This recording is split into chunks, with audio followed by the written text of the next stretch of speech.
A kingdom is different from a democracy, which is made up of multiple ruling bodies so that there's a balance of power. You don't need a balance of power when the sovereign one is the one who sits on the throne, who has peace and justice in his heart for all those that are under the realm of his dominion. And so you don't need checks and balances in the judiciary, and you don't need the executive branch balanced against Congress and balanced against the legislative side. You don't need all of that. And the reason why is because you got a king who's perfect, who's flawless, who's perfectly loved, who is love, who loves all of his citizens the same, and has a corporate both and personal affection for us all. My God. I'm almost finished. So now, why then is Jesus not stilling the storm? Why is he not calming the waves? What's happening? What's happening with that? Let me tell you what's happening with that. What's happening with that is that the maturity level that is necessary to function in the kingdom requires you from moving from being dependent on circumstances fitting your liking. Why? Because every time something looks different, if your faith has not matured to the place where what God said is the strongest reality in your heart, every time something looks differently, you're going to subscribe to that truth. And you're going to count that as truth. You're going to be moved by what's happening externally instead of being propelled by what the thing that God has placed in your heart or the promise that he has uttered in your ear. Do anybody else see the problem with that? How can you move in the kingdom when the whole thing about the kingdom is to advance? Which means that there's going to be opposition. Which means that there's some warfare. Which means that there's some challenges and some struggles. And it's the whole reason why, you remember Gideon? I'm almost finished. Y'all remember Gideon? I never step up on the stage, but I feel like I need to see y'all because I ain't got my glasses on. You remember Gideon, elder? He had a whole lot of people with him. And then his whole lot of people got trimmed down to 300. Why? Because God said, these jokers are scared. So they're not going to do you no good when you get out there on the battlefield. They scared. And was God judging them? No. Was he upset at them? No. He said, just go home. That's okay. One day you're going to have the boldness. You're going to know enough about me that you're going to be confident. But for right now, go home. Just go home. Get that other side together. Because out here, people pull out swords and bows and arrows. People be launching fireballs from catapults and stuff. Stuff get real out here. You're going to see a whole bunch of armies and people with glittering swords and spears and shields and big giants named Goliath. It get real in the field. It get real in the field, elder. He says, so what I'm going to need you to do is you just go home. I'll take this little bit. I'll take the 300. Even though it's 10,000 on the other side, I don't even need the 300. I'll take 12 of y'all. I wish I could tell y'all about David's mighty men who stood in the middle of the field with a weaver's beam and defended his field from a whole platoon of Philistines, smote every single one of them. I wish I could tell you about Samson who took the jawbone of a donkey and slew 3 Philistine troops. God don't need a whole lot. We the one counting numbers. God doesn't count numbers.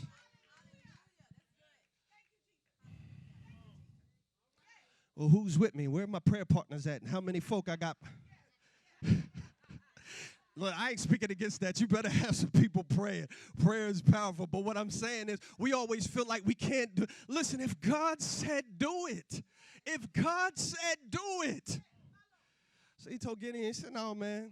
He said, look at these jokers right here, man. He said, first of all, there's some of them, they scared. Some of them, they appetite. They not standing on guard. As soon as they get to the water, they down there lapping it up. And you're not even locked into what we doing here. Go home. And so can I tell you about how that works in the kingdom of God? God will take us through. We want purpose. We want miracles. We want signs. We want wonders. Is that right? How many of y'all are there? You want to see the kingdom made manifest. You want to see the kingdom come. You want to see bodies healed. You want to see cancers driven out. You want to see masata. You want to see the blind eyes open. You want to see the lost redeemed and saved and radically changed. You want to see the presence of God come until all of us are laying prostrate on the floor, and the presence of the King is so real that people on the outside literally begin to be drawn, and they say, what is it about this place? You want the presence of God to be so real that revival begins to spring forth, and people are getting born again and filled with the Spirit in the laundromat. People are down there at Food Line, walking the doors of Food Line because it's connected to this building where His presence is dwelling. They walk in the Food Line and all of a sudden run into the living God and fall on their knees and begin to repent, and God begins to give dreams and visions in the night. Watch, oh, y'all ain't saying nothing. That's the stuff that we want from God. We desire to see His kingdom come, but let me tell you, one of the reasons why we cannot is because we still are Jesus wakers. We're still the ones trying to shake Jesus to wake in the boat when stuff gets difficult, when things are going on that don't match it. And God is saying, that's okay. You can be my child. I still love you. I'm with you. I'll still the storms. I'll sleep in the boat with you. I'll correct everything. I'll walk with you. I'll stay with you. But God said, I'm looking for the ones that will mature to the place where they themselves will get up when the storm is raging, when the winds are blowing, and they'll say, peace, be still, because Jesus is right here with me. God is looking for the ones that will lay down and go to sleep and say, guess what? I'm going to wake up in the morning. I don't care about the winds and the waves and how hard it's blowing. I'm still going to be here when you're not. That's what I tell my challenges. That's what you need to tell your challenges and your circumstances. Guess what? In the morning, you're going to be gone. I'm still going to be here. After a while, you're going to go. After a while, you're going to have to fade off the scene. I'm going to outlast you because I ain't scared of you. Even if God never causes you to go away, even if I got an affliction that I'm crying out 3 times for the Lord to remove this thorn in my flesh, and the Lord responded to me, my grace is sufficient for thee. My strength is made perfect in your weakness. Even if it don't go away, I ain't leaving. So it's me and you. Me and you. Who going to flinch first? Let's lock eyes. I guarantee you're going to blink first. Because God is with me. I ain't going nowhere. I shall not be moved. So, okay, if we got to coexist, if the wheat and the tares got to grow up together, that's okay. Because at the end of the harvest, He's going to separate the wheat and the tares. And the wheat is going to go into the everlasting kingdom, and the tares are going to be thrown into eternal fire. Y'all ain't saying nothing. God, at the end, He'll make it plain. He'll make it clean. If you got to deal with it, that's okay. Because He's still with you.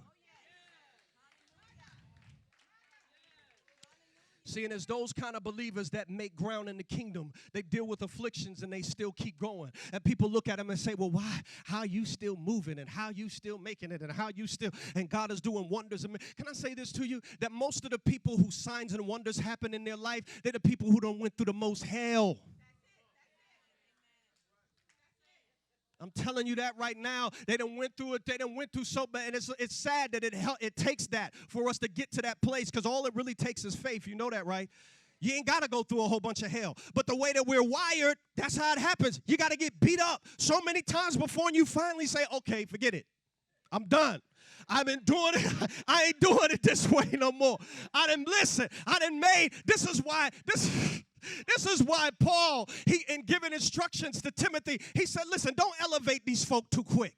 He said, because when they're young in the faith and you put a novice as an overseer and a bishop, he said that they're going to fall subject to pride, and they're going to think that everything that's happening is because of them.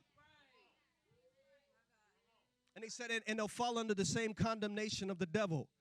I wish I had time to preach that. You know what happened to Lucifer?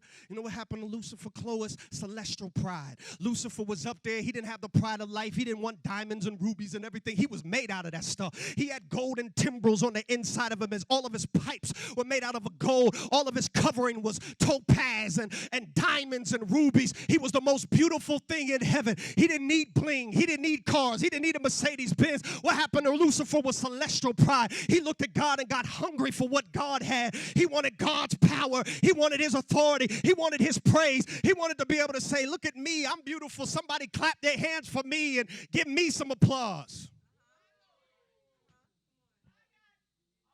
See, that's what happened when you ain't been through nothing. That's what happened when you ain't got, when you ain't allowed God to process you and mature you in faith. Because the first thing that happens, first time you lay hands on somebody and they get healed, you say, whoa, I'm the great power of God. Next thing you know, you may not be doing it naturally, but in your emotions and in your spirit, you walking around with a white robe on that says apostle on the back. And you walking with this air. Yeah. Our cancers dry up when I come in the room. Oh, demons tremble at my name. They know who I am. We start saying all kind of foolish stuff like that. And so then we think it's us. And then the celestial pride kicks in. And guess what? We fall under the same condemnation of the enemy. God said, see, why you got to go and do that? This is how sovereign God is. And seriously, I'm done. I'm just talking to you. Y'all okay? Watch this. This is how sovereign God is. When Lucifer takes 1/3 of the angels, God knows it. You know he's omniscient, right? He knows everything. He already knew. He knew when iniquity was found in Satan's heart. He knew he was going to rebel. He knew 1/3 of the angels were going to follow. He knew they were going to try to rush the throne room and take his authority. God